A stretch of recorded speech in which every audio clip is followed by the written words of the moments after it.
The Trump administration on Monday announced new sanctions against Venezuela's state-owned oil company, ramping up pressure on President Nicolas Maduro to give up power.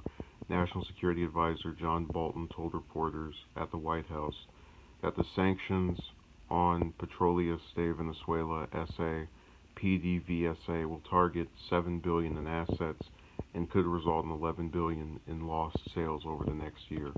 Treasury Secretary Steve Mnuchin described the state-owned company as a vehicle for embezzlement and corruption and argued the sanctions would further pressure Maduro to cede power. The United States is holding accountable those responsible for Venezuela's tragic decline, Mnuchin said. We will continue to use of our diplomatic and economic tools to support interim President Guaido, the National Assembly, and the Venezuelan people's efforts to restore democracy.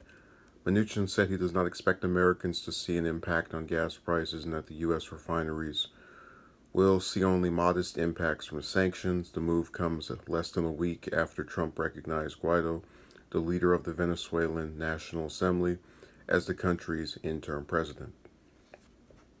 So, if anyone remembers what I was trying to say in my last video about this, back in May of last year, Maduro was elected. Now, there are people who say voter fraud was involved, the election was manipulated, this, that, and the other.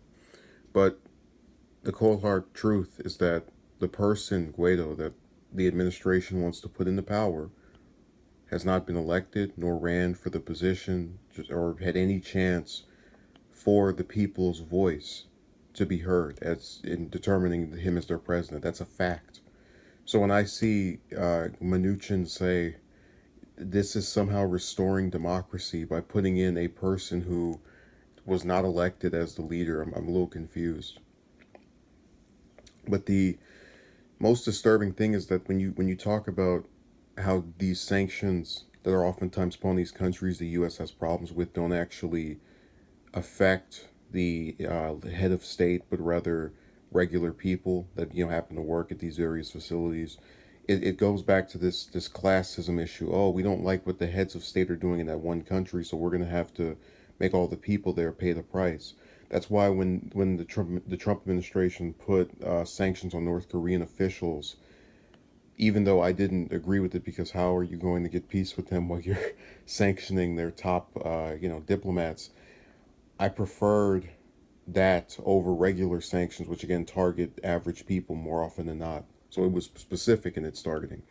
But what is also very disturbing is that when I was talking about this ID user who came and started sharing all this stuff about Maduro is so evil and bad and blah blah blah blah blah blah blah blah, and I've kept trying to say that when you've been around long enough, because I don't know if anyone's caught this pattern, but the U.S.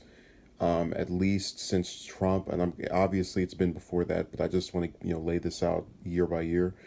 There's a pattern of them just picking a particular country to pick on over the course of the year. So, for example, for Trump's first year was North Korea, and then you saw the peace happen with them. For 2018, it was Iran by getting out of the Iran deal, and then even though we're not back in it, all the other countries still are. So the U.S. is the rogue state. And then Venezuela, is gearing up to be the one that we mess with this year.